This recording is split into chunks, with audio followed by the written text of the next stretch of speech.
Repita comigo. A única coisa. A única coisa que o futuro respeita são as sementes que são lançadas hoje. Tem como. A Bíblia diz que de Deus não se zomba. Aquilo que o homem plantar, certamente colherá, tanto para o bem, tanto para o mal. Nós saímos daqui para tirar os nossos vistos americanos. Nós temos uma palavra de Deus que esse ano eu vou pisar nas Américas. E depois eu conto para vocês. Hoje não é o dia, mas nós vamos compartilhar. Estou indo em abril. É abril? Se Deus quiser e Ele quer. Eu e mais iremos uma dupla daqui, né? Para um evento onde que nós vamos passar 15 dias conhecendo as megas igrejas dos Estados Unidos. Não estou indo a passeio, não dessa vez. Vai chegar a minha hora. Vão ser 15 dias de muito trabalho, de muito aprendizado, porque nós entendemos a importância de continuarmos crescendo no conhecimento para vivermos cada vez o extraordinário de Deus. E como eu falei, a única coisa que o nosso futuro respeita são as sementes que nós lançamos hoje. Nós vamos tirar o visto e de lá, à noite, nós entramos ali no Airbnb, que é um sítio. É sítio ou é site que chama? Um site de aluguel. E nós alugamos ali por 4 dias um resort, que eu vou te dizer, nem nos meus melhores sonhos eu imaginei estar naquele lugar. Durante 4 dias foi muito maravilhoso. E quando eu estava lá, já no segundo dia, a pastora Sandra, ela disse que alguns anos atrás, ela não sabe dizer quando, passando na praia, na frente desses resorts, porque o resort ele tem ali na frente a praia e uma piscina que não acaba mais, né? Água sempre quentinha, uma delícia, né? Um lugar fabuloso. E ela virou para mim e disse: você acredita que um dia eu passei na frente de um resort desse, em um desses lugares que a gente foi, e eu perguntei para Deus: Deus, como será estar em um resort desse? E algo que eu nem orei, não pedi, e assim, da noite para o dia, Deus realizou. E, na realidade, embora a pastora ela não tenha orado especificamente sobre isso, ela não tinha pedido especificamente sobre isso, ela está colhendo o que nós semeamos durante anos. Não é? As nossas sementes, elas vão trazer uma colheita. Tem sementes que você vai colher na mesma semana, tem sementes que você vai colher com um mês, tem sementes que você vai colher com uma década. Eu estou colhendo coisas que eu plantei há 20 anos atrás. 20 anos atrás. 2 décadas não é um tempo curto para que nós pudéssemos experimentar. Mas a grande verdade é que as sementes que nós plantamos vai ser aquilo que nós vamos colher, tanto para o bem como para o mal. Eu semeei durante 30 anos do meu casamento, adultério, prostituição, e colhi ruína, destruição, tentativa de suicídio. E depois depois da minha conversão aos 30 anos, eu passei a plantar novas sementes. E eu tenho colhido prosperidade, abundância, paz, alegria, frutificação. E não foi da noite para o dia, mas aquilo que o homem planta, isso ele colhe. E eu quero hoje não falar necessariamente, especificamente sobre semear e colher, mas eu creio que esse ano será o melhor ano das nossas vidas. Agora, eu quero sempre dizer para vocês que o ano, ele não traz nada de bom, nenhum ano tem o poder de trazer nada de ruim. As nossas atitudes é que determinam como será o nosso ano. Então, mas o ano, ele é algo cíclico, onde que nós podemos fazer avaliações, onde que nós podemos sentar, refletir, fazer mudanças, ajustes. O ano, as estações, os meses, as quinzenas, as semanas, elas servem para a gente fazer essas comparações e esses ajustes para novas tomadas de decisões. E Eu quero ler com vocês Josué capítulo 1, versículos 6, 7 e 9. Diz assim a palavra do Senhor. Aqui, trazendo aqui para o contexto, Josué, ele, depois do ministério de Moisés, ele se dedicou, ele serviu Moisés durante 40 anos, não foi 40 semanas, 40 dias, 4 anos, foram 40 anos servindo a Moisés. Você imagina um líder que sobe para estar com Deus 40 dias e alguém que fica no pé do monte esperando o líder durante 40 dias. Perseverança, convicção, sacrifício. Você imagina um líder que era o braço direito, literalmente, de Moisés. Quando Moisés, a Bíblia diz que quando Moisés ficava no alto do monte, quando ele levantava as mãos, Israel prevalecia contra o inimigo, mas quando as mãos cansavam, o inimigo prevalecia sobre Israel, mostrando a importância da autoridade espiritual, né? E aí vem Josué e Arão, e cada um pega em um dos braços de Moisés, sustenta os braços de Moisés, até que a batalha ela fosse completamente alcançada a vitória. Então você vê a história de Josué dedicada. Agora chega o ministério dele. E dentro daquilo que Deus queria fazer através de Josué, Deus traz algumas palavras. Eu quero pegar aqui, nesse contexto, algo que nós vamos falar nessa noite, nessa manhã. Ser forte e corajoso, porque tu farás esse povo herdar a terra que sobre juramento prometi dar a seus pais. Então somente ser forte e muito corajoso para ter cuidado de fazer segundo toda a lei que meu servo te ordenou. E não te desvie dela nem para a direita, nem para a esquerda, para que sejas bem-sucedido por onde quer que andares. Não te mandei eu ser forte e corajoso, não temas nem te espantes, porque o Senhor teu Deus é contigo por onde quer que andares. Amém? Nessa versão fala ser forte e corajoso. Em outras versões, Deus fala para ele, esforça-te, ser forte e corajoso. E eu quero hoje falar aqui da parte de Deus sobre a importância de nós reagirmos às promessas de Deus com esforço, dedicação. A palavra que eu tenho para essa manhã hoje, para um ano extraordinário, é esforça-te. Diga para a pessoa do seu lado, esforça-te, crente. Dedique-se. Amém, queridos? A minha palavra nessa manhã é esforça-te. Porque quem aqui quer ter uma vida extraordinária? Todo mundo quer. Mas poucos fazem para que ela venha acontecer. E é impossível termos uma vida extraordinária sem esforço. Esforço fala sobre algo que você faz além do comum. Existe uma dedicação para ir além. Esforço, no original grego, eu botei aqui lá no final, mas eu vou ler aqui no começo. É só eu achar. A palavra esforço, no original grego, é kapião. Significa ficar cansado, fadigado, exausto, com labuta ou carga ou aflição, trabalhar em empenho exaustivo, labutar de trabalho corporal. Então, quando você pega a tradução da palavra esforço, fala de um empenho, de uma dedicação acima do comum.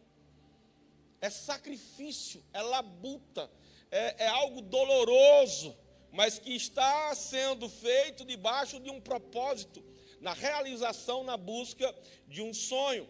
A grande verdade é que Deus não menospreza o potencial do ser humano, porque todos nós somos criados por Deus com um potencial.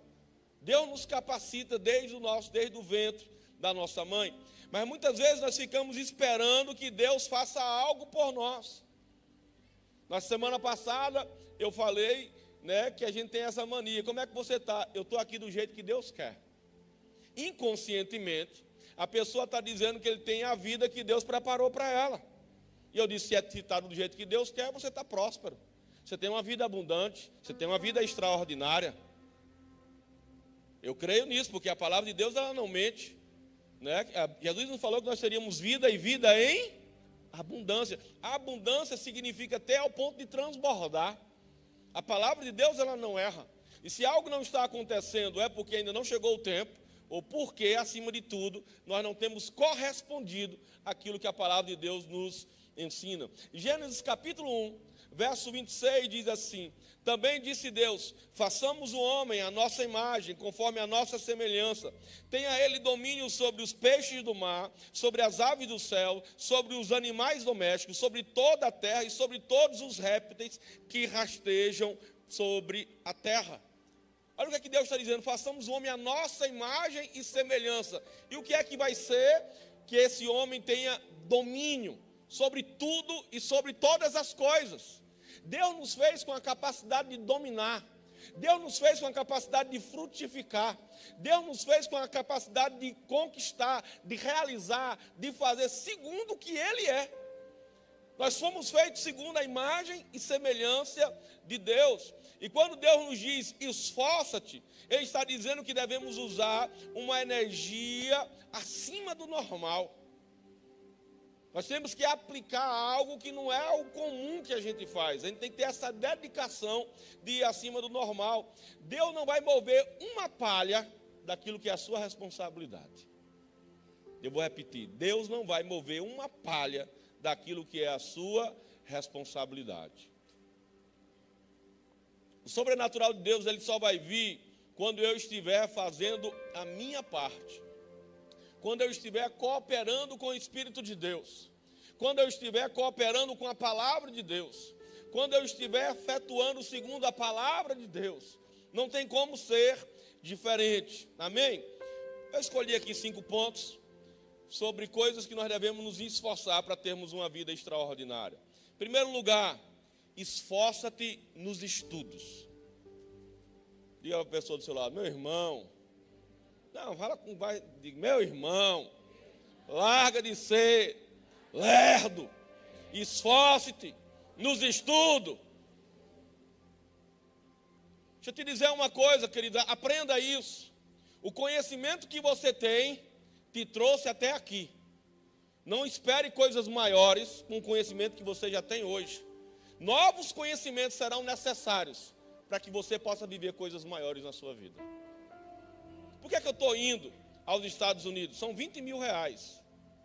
Depois eu conto com vocês como é que vocês vão fazer parte dessa parte aí. Porque eu tenho uma palavra de Deus. Jobson falou, a igreja vai pagar. Eu digo, a igreja não vai pagar, Deus vai mover as águas. Depois eu vou contar para vocês que antes de ontem, uma pessoa fez uma oferta de 10 mil reais na minha vida. Você vai para os Estados Unidos? Não sei, eu estou esperando Deus mover as águas, então vai começar agora.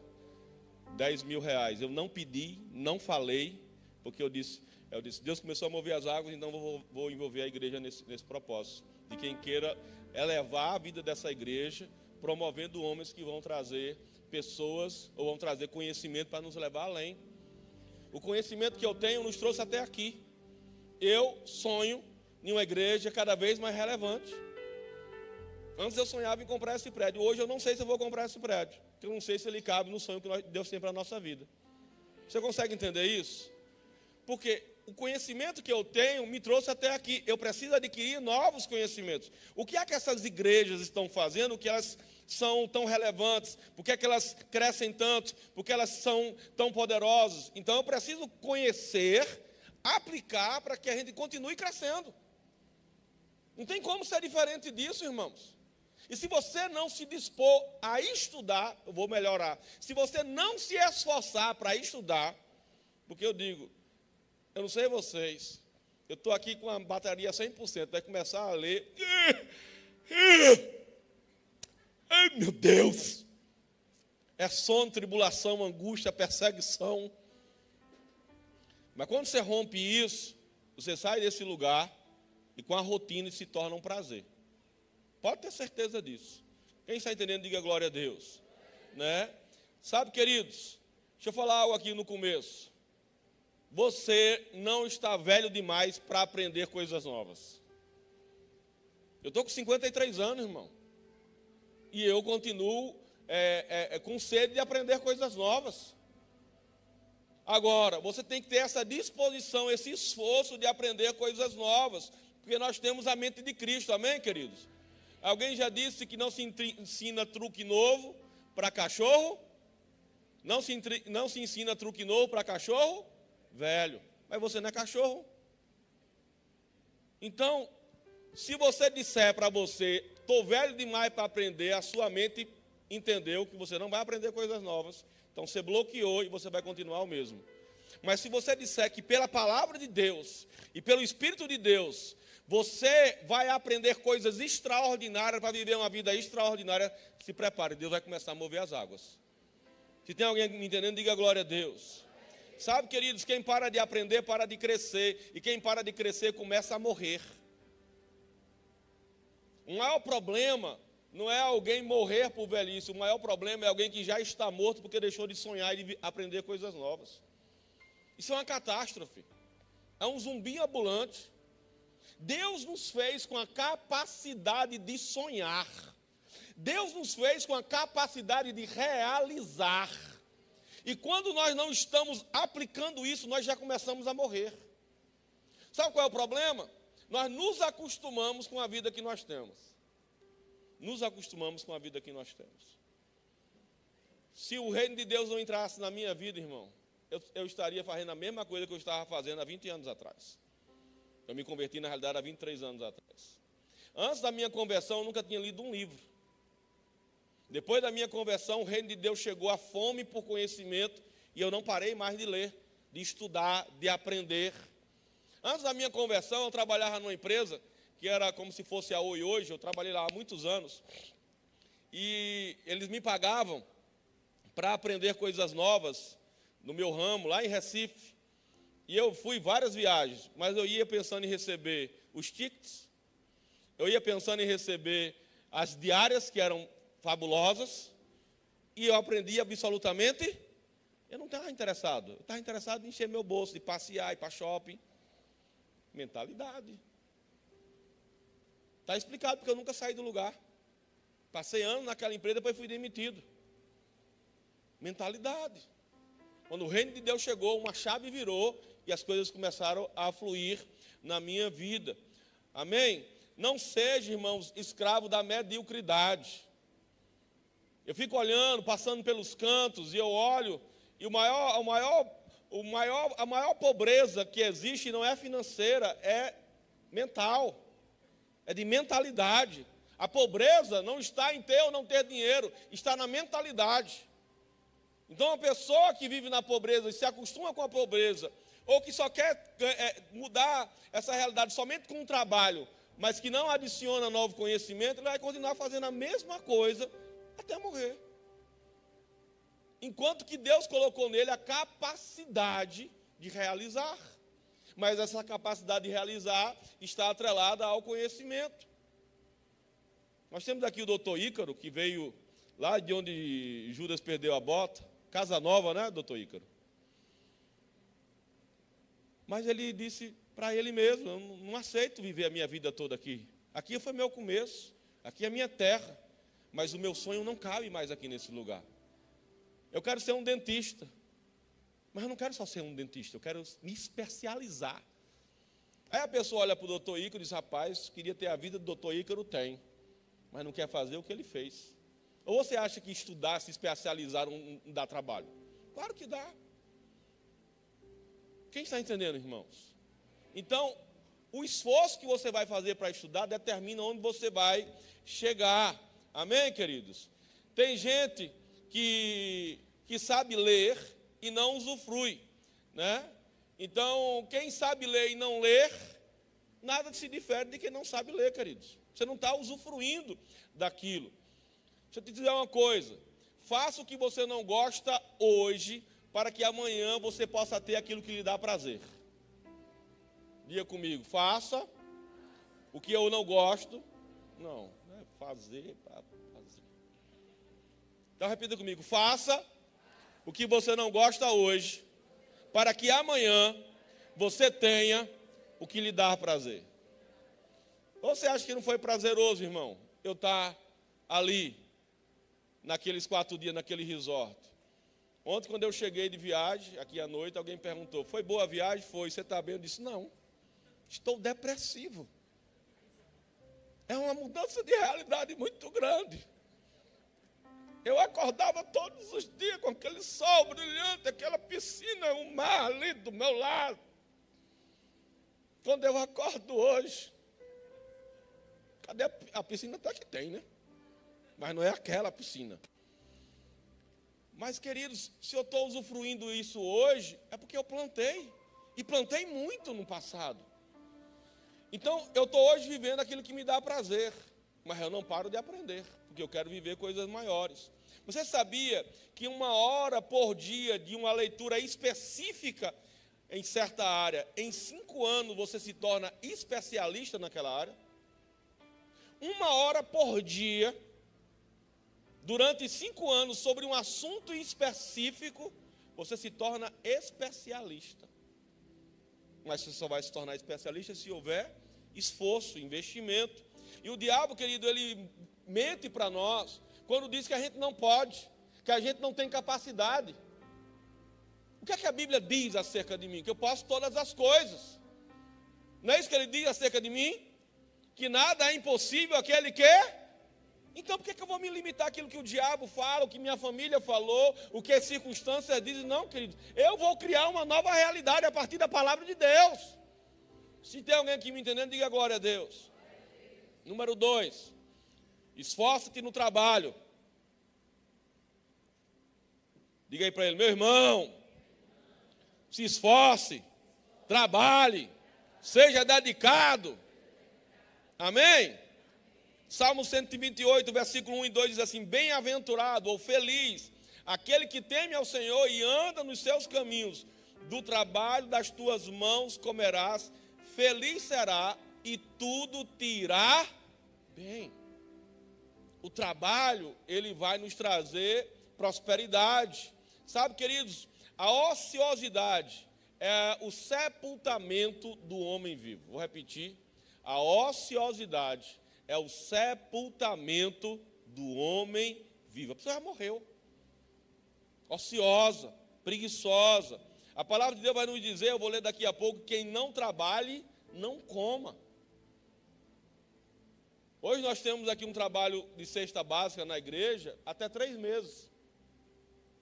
Depois de 3 meses, ou a pessoa, ela está inserida na igreja, em uma célula, e ela está comprometida com a sua mudança, ou ela não recebe mais cesta básica. Mas pastor, está com fome, mas está na Bíblia, quem não trabalha não coma. A gente dá uma ajuda inicial, porque aqui nós não somos governo, irmão. Eu entendo que meu nome que o governo faz aí, que eu esqueci. Essa assistência social, ela é boa até certo ponto, depois vira uma praga. É uma praga para a nossa nação. A assistência social deveria ser por um tempo determinado, com um propósito determinado, para que a pessoa pudesse ser auxiliada enquanto ela vai crescer. Mas a assistência social hoje, não em todos os casos, é para beber, é para ficar em casa, é para não trabalhar. Pergunta aqui no Vale do São Francisco as dificuldades quem trabalha no ramo de contratação, e você vai saber. É uma mentalidade que vai além, querido. Eu não sou contra a assistência social, eu sou contra o assistencialismo. Está mamando, e o pior não é aquilo, é o que vem depois. Vai se levantar uma geração sanguessuga, miserável, pobre, mas eles preferem ficar na sua periferia da pobreza, recebendo auxílio pelo resto da vida, do que ter uma mentalidade de sair dali e conquistar coisas novas. Isso é uma praga para a nossa nação. Entenda uma coisa, os políticos não querem que vocês prosperem. Os políticos querem que vocês continuem pobres, para que vocês continuem votando neles. Isso é maligno, irmão. Eu fui ajudado de cesta básica durante um bom tempo, e sou grato a Deus por todos que fizeram, me ajudaram. Mas eu louvo a Deus de que foi só por um tempo, depois eu me levantei. Qualquer um pode passar por dificuldades, né? Quando você vai olhar na Bíblia, quando Deus chama as pessoas, eles sempre estavam trabalhando. Moisés estava cuidando das ovelhas, Davi estava cuidando das ovelhas quando Deus o chamou. Diga para a pessoa do seu lado: esforça-te, trabalha. Gideão estava malhando trigo. Eu não vejo Deus dizer assim, o anjo vai falar assim: ô desocupado, Deus é contigo, homem preguiçoso. Pode dormir que aos meus amados Deus dá enquanto dorme. Laibedecubianébias. Deus é contigo, ó preguiçoso. Dorme, meu filho. Diga para a pessoa do seu lado: você é filho de Deus. Você é trabalhador. Você é dedicado no seu trabalho. Eu só ganho um salário mínimo, você não aceitou? Glorifique o nome de Deus no seu trabalho. Tem empresas que perguntam: você é crente? E se for crente, eles não contratam. Vocês acreditam nisso? Eu conheço empresário que diz: pastor, raça preguiçosa é a raça de crente. Digo: não é crente não. São frequentadores de igreja. Porque o crente reflete o nosso pai é trabalhador. E nós somos iguais a ele. Jesus trabalhava sem parar, era dedicado, descansava e acordava para trabalhar, tinha foco. Isso não é crente não, é um desviado. Aí você vai ver, Eliseu estava arando a terra. E como eu falei, a ociosidade é o sepultamento do homem vivo. Vocês já leram os 10 mandamentos do preguiçoso, irmão?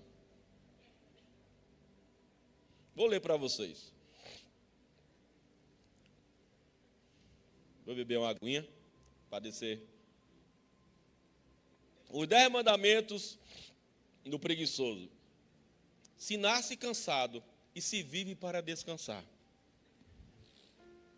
Número 2. Ama a tua cama como a ti mesmo. Número 3, mandamento número 3. Se vês alguém descansar, ajude-o. 4º mandamento. Descanse de dia, para que possa dormir de noite. 5º mandamento. O trabalho é sagrado, não toques nele. 6º mandamento. Aquilo que podes fazer amanhã, não faça de maneira nenhuma hoje. 7º mandamento. Trabalhes o menos que pode. Tudo que você pode não fazer, deixe que outro faça por você. Que maravilha, né, irmão? 8º mandamento. Calma, ninguém jamais morreu por descansar. 9º. Quando sentir desejo de trabalhar, sente-se, respire fundo e espere, que vai passar. Só o sangue de Jesus. 10º e último mandamento. Se trabalhar é saúde, deixem que os enfermos trabalhem. Está repreendido, né, irmão? Deixa eu falar uma coisa que talvez eu nunca tenha contado, ou poucas vezes eu tenha contado no meu testemunho. Eu não era preguiçoso. Eu era mega preguiçoso. Muito preguiçoso. Tenho uma memória na minha cabeça de tão preguiçoso que eu era, que a casa onde eu morava, que era da minha mãe mandou dividir em 2. Irmão, exatamente 2 horas da tarde, esse calor de Deus aqui, com o ventilador, eu deitado na minha cama, e o pedreiro quebrando uma porta no meu quarto para dar acesso para outro lugar. Eu dormindo.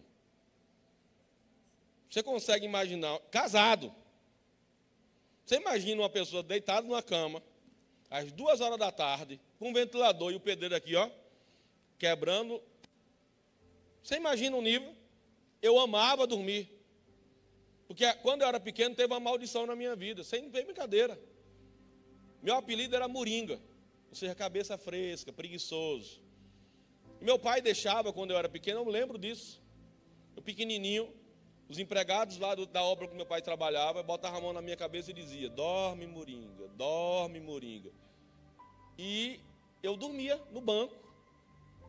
Isso foi algo que foi plantado no meu coração. Imposição de mãos e palavras repetitivas. Sério.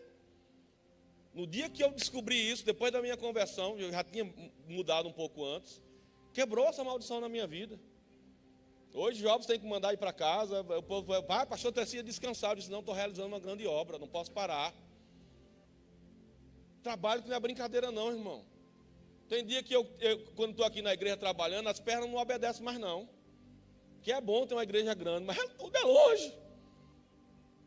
É porque eu amei o trabalho. O evangelho mudou a minha vida.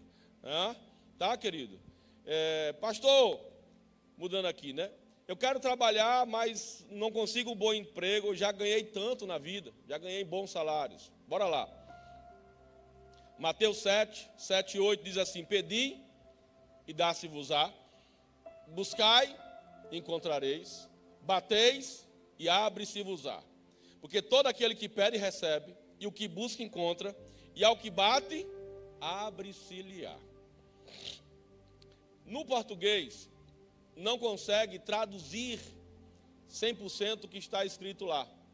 Aqui é um tempo contínuo. No original significa dizer, peçam, continue pedindo. Aqui no versículo 8, peçam, continue pedindo até que encontre. Né? Bata, continue a bater até que se abra. Fala sobre algo que você continua fazendo sem parar até que aquilo venha acontecer. E vou dar aqui alguns conselhos para quem está desempregado, em 3 partes em cima desse versículo. Eu vou separar aqui: pede, dá-se-vos-á, buscar, encontrareis, batei e abre-se-vos-á. Em primeiro lugar, você precisa orar. Porque quem guia a nossa vida é Deus, e a nossa vida com Deus é baseada na oração, na vida de oração, nosso relacionamento com Deus. A Bíblia diz que vocês nada têm porque não pedem.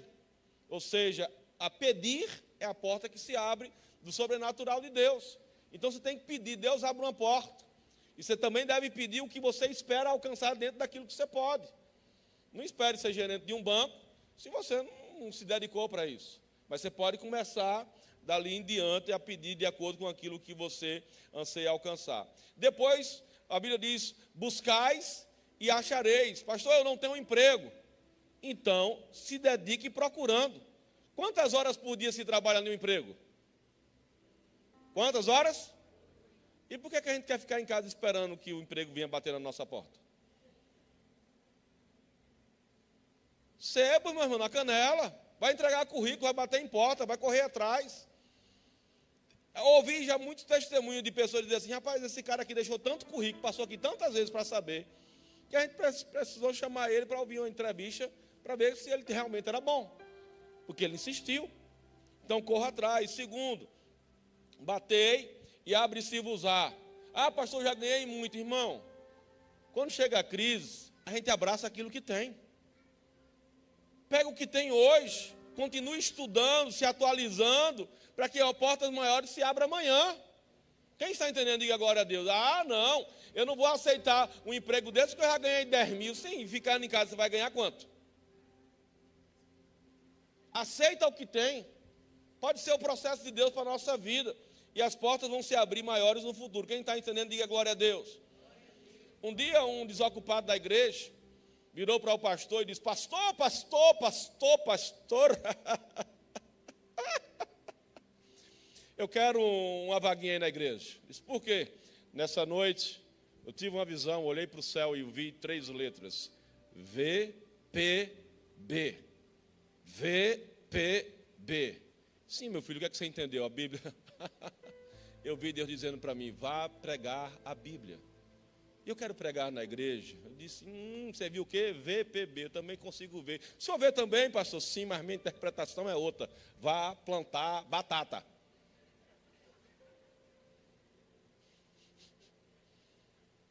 A gente começa trabalhando, irmãos. Quem está entendendo, diga glória a Deus. Tem mulher aqui, diga amém. Larga de ser besta, boca aberta. Vai casar com alguém, vê se o camarada trabalha. Ah, mas pastor, o senhor não viu o peitoral dele?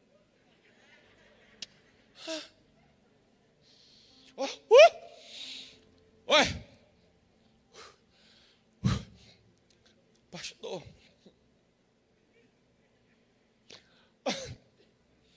ele é um gato, meu Deus.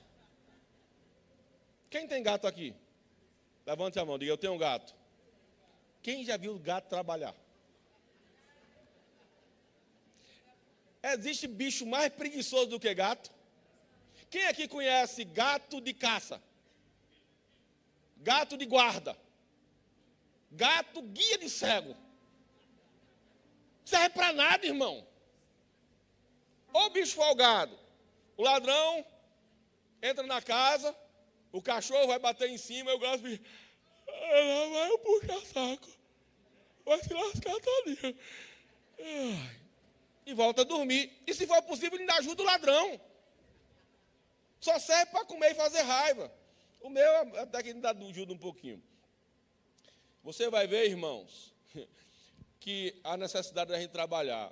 Sabe, queridos, o diabo tenta todo mundo, mas o preguiçoso tenta o diabo. Ai, meu Deus, deixa eu ir, tinha mais coisa para falar sobre trabalho, acho que já deu, né, gente? Apanharam bastante? Diga para a pessoa do seu lado, meu irmão, acorde para a vida, trabalhe, se esforce o máximo, e quando achar que está bom, tem mais. Amém? Irmão, deixa eu falar uma coisa. Me diga para mim, férias, é bom ou não é? Necessário ou não é? Agora, que sentido tem férias para quem não faz nada?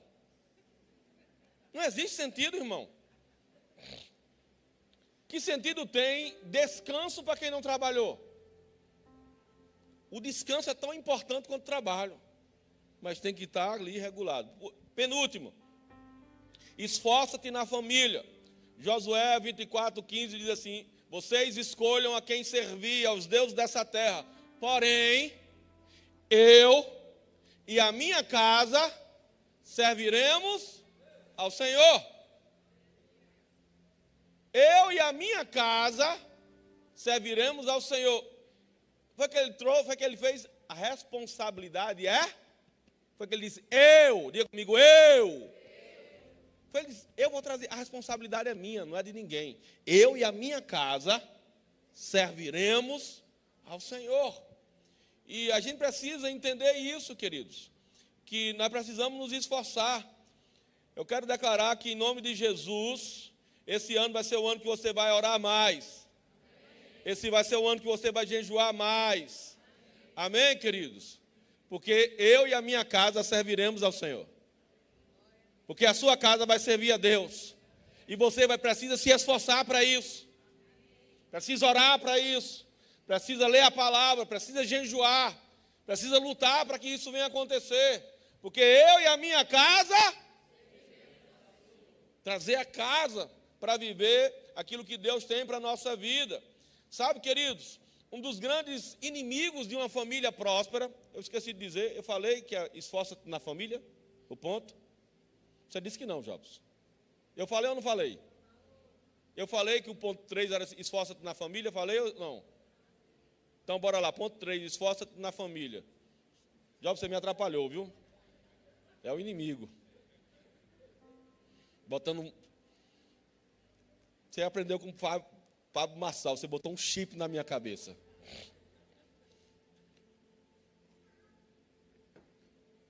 Um dos grandes inimigos que nos impede de viver o melhor da nossa família é não ter tempo com a família, irmãos. Tempo de qualidade, tempo de mesa, tempo de relacionamento. Porque ainda mais agora, cada um tem um celular, cada um fica no seu canto. Lá em casa, até hoje, 2 já casaram. Obrigado, meu lindo. 2 já casaram, mas a gente continua tendo tempo em família. Relacionamento. Conversa, diálogo. Tem pai aqui, diga glória a Deus. Converse com seu filho, irmão.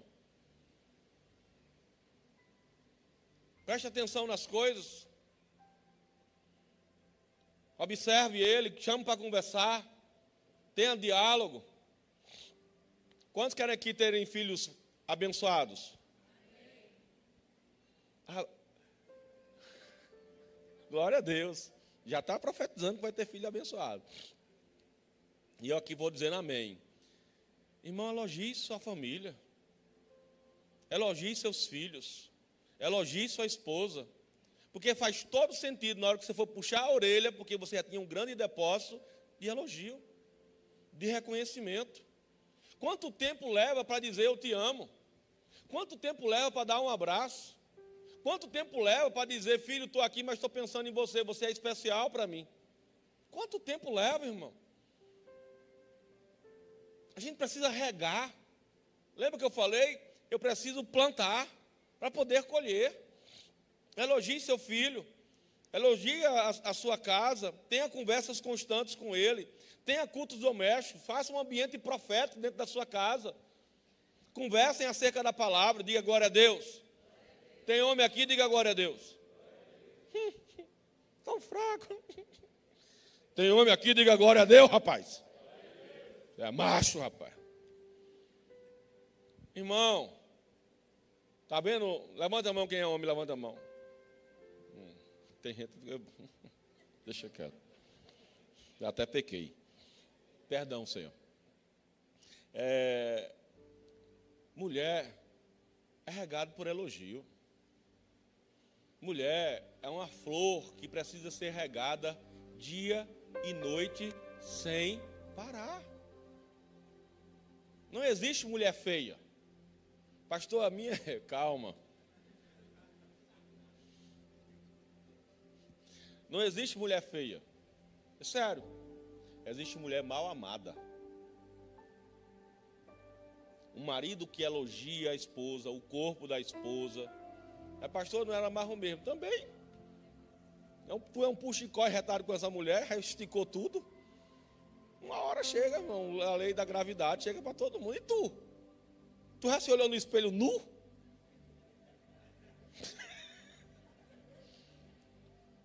Com tuas cuecas frouxas? Meu irmão, tem umas visões que é umas visões do inferno. Sai desse corpo, não, é você mesmo. Irmão, não existe coisa melhor na vida do que você estar com a sua esposa realizada ao seu lado. E a maior fonte da realização dela se chama você. A minha esposa eu elogio todos os dias, todas as horas. Eu falo de tudo, bicha boa. Passa na minha, bicha é boa, é boa. Meu Deus, falando isso na igreja, meu Deus, que sacrilégio. Larga de ser besta. Falei nada demais. Elogio. Faça com que ela se sinta a mulher mais linda, maravilhosa, extraordinária, bela da face da terra. Tem alguém aqui entendendo? Diga glória a Deus. Elogie.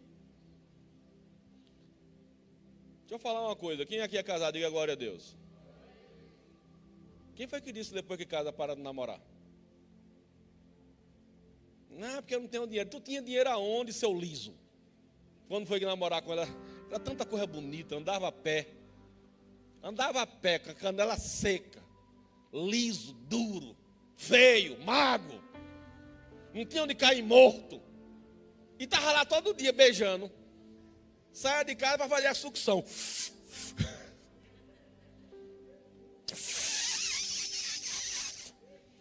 Irmão, eu beijava tanto que eu ficava com a língua dormente. É bom demais, velho. É bom demais, meu irmão. Bom. Aí, e quem foi que disse depois de casa é proibido de mandar flores? Alô? Minha mulher não quer mais, então não dou mais. Eu dei agora, a última vez, foi uma flor da Copenhague. Disse, essa é boa. Que eu me alegro, depois como. Mas é a minha mulher, mas em geral as mulheres gostam de flores. Invista, se esforce. Um dos maiores problemas é a falta de humildade, irmão. Reconheça que errou. Se errou, peça perdão. A família é um lugar de cura. A gente erra, sim ou não? Peça perdão. Na verdade, nós precisamos ser cheios de Deus e que nossos filhos possam dizer assim: eu quero ser cheio de Deus como meu pai, como a minha mãe. Eu quero ser igual a meu pai e minha mãe. A Bíblia diz que eu sou o Deus de Abraão, de Isaac e de Jacó. Olha que coisa linda. O Deus de Abraão se tornou o Deus de Isaac, que se tornou o Deus de Jacó. Deixa eu falar uma coisa, irmão. Eu sou muito rico, extremamente rico, porque eu tenho uma família abençoada. Meus filhos respiram igreja. A gente saiu esses dias aí de férias. O assunto não era outro, igreja. Vamos fazer isso, vamos fazer aquilo, porque isso aqui precisa ser melhorado, não sei o que. Meu irmão, vamos comer. Eu queria ficar mais 2 dias lá. Mas eles não quiseram perder o culto hoje. E fizeram voltar. Disse, pelo amor de Deus, a igreja não vai sair de lá, não. Mas eu quero estar lá. Não, vamos ficar mais 2 dias, mas eu quero estar lá. Aí lá vai eu voltar. Volta o cão arrependido. Com as orelhas murchas. Mas não tem do que reclamar. Estão voltando de uma viagem extraordinária porque eles querem estar na casa do Senhor. Isso não foi construído da noite para o dia, irmãos. Foram sementes que foram lançadas ao longo dos anos. Através de testemunho. Porque não adianta você ser uma coisa na igreja e ser outra em casa.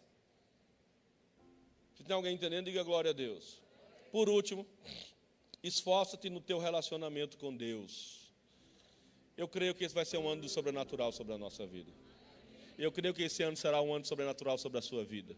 Eu creio que será um ano sobrenatural sobre a sua casa. Eu creio que será um ano sobrenatural sobre os seus negócios, sobre as suas finanças, sobre o seu corpo físico, com cura, intervenção divina. Quantos creem? Diga glória a Deus. Lá em Marcos capítulo 5, versículo 25, a Bíblia vai nos falar sobre uma mulher hemorrágica que estava há 12 anos com hemorragia que não parava. Levou todos os seus bens, gastou com todos os seus bens. Uma hemorragia de um fluxo de sangue profundo, anêmica, doente. Talvez ela pudesse dizer, como a maioria faz, se Deus quiser, Ele vai me abençoar. Ela não ficou esperando se Deus quiser, ela fez a coisa acontecer. Ela colocou dentro do seu coração, se eu somente tocar na orla do seu manto, eu serei curada. Foi o que ela fez, sai de casa, doente, abatida, debilitada, com uma multidão ao lado de Jesus. Ou você acha que com a multidão, a aglomeração foi fácil chegar em Jesus? Não foi. Ela teve que fazer o quê? Esforço.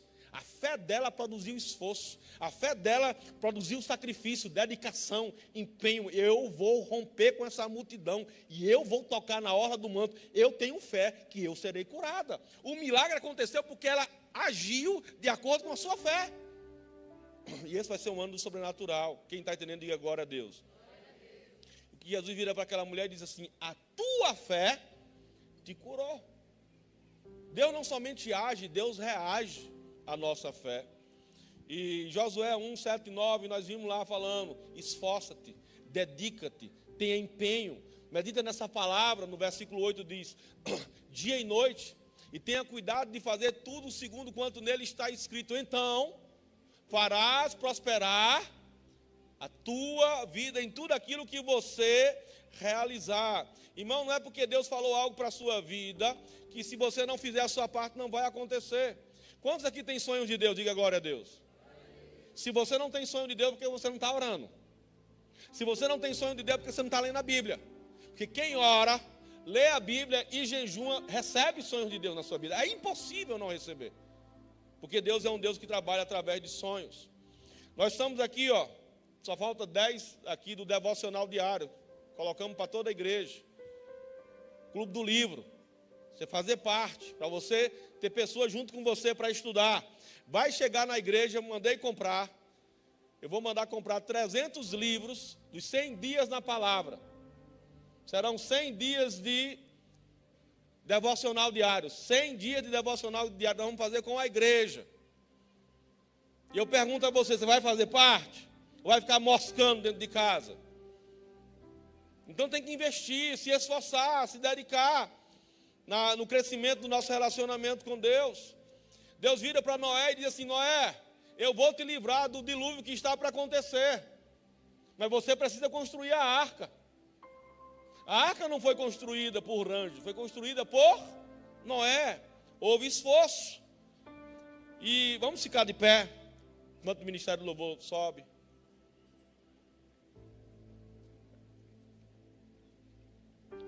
Quantos estão recebendo a palavra de Deus nessa manhã? Gente, eu não gosto de bater não, eu gosto de ver prosperidade. Se não der um chacoalhão, a gente muitas vezes não vai.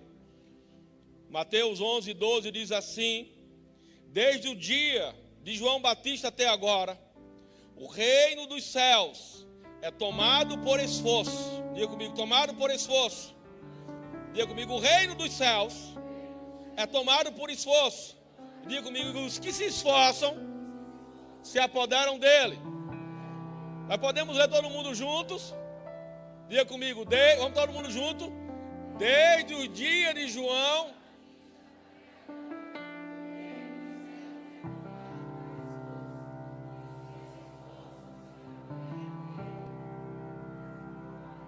O reino dos céus é tomado por.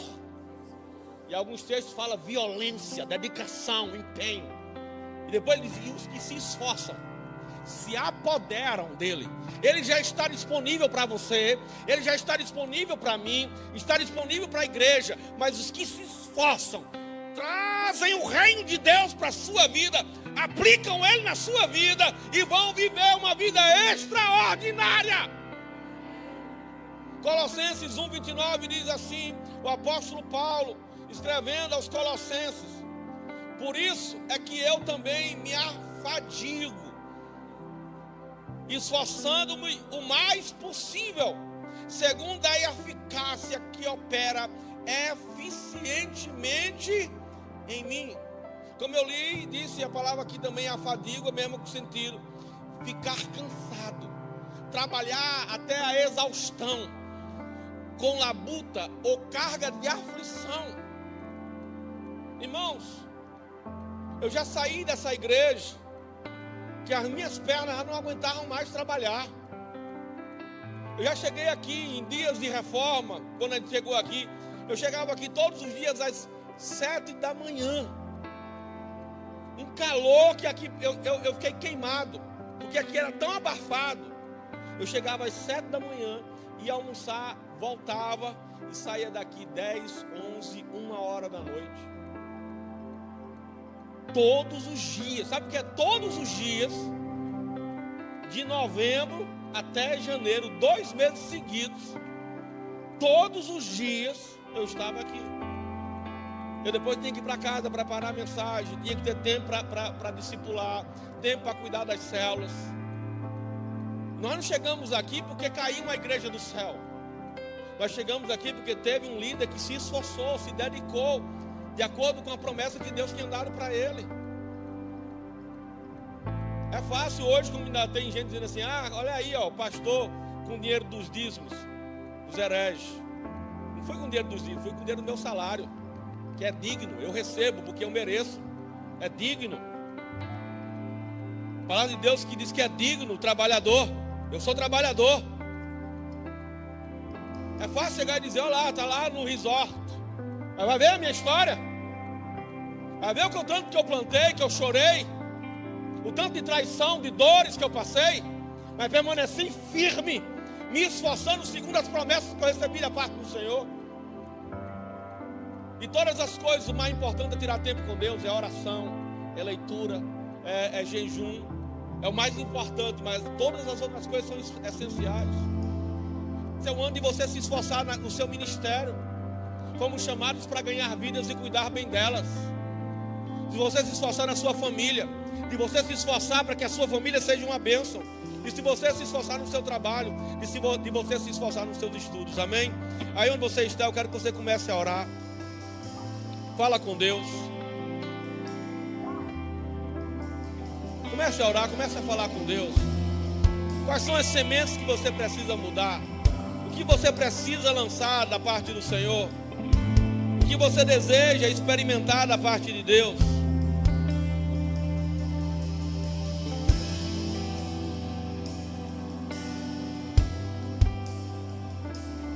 Comece a orar, irmão. Comece a orar, irmão. que você quer experimentar e o que você precisa mudar. Qual o esforço de mudança, de transformação você precisa colocar na sua vida? Eu creio que tudo pode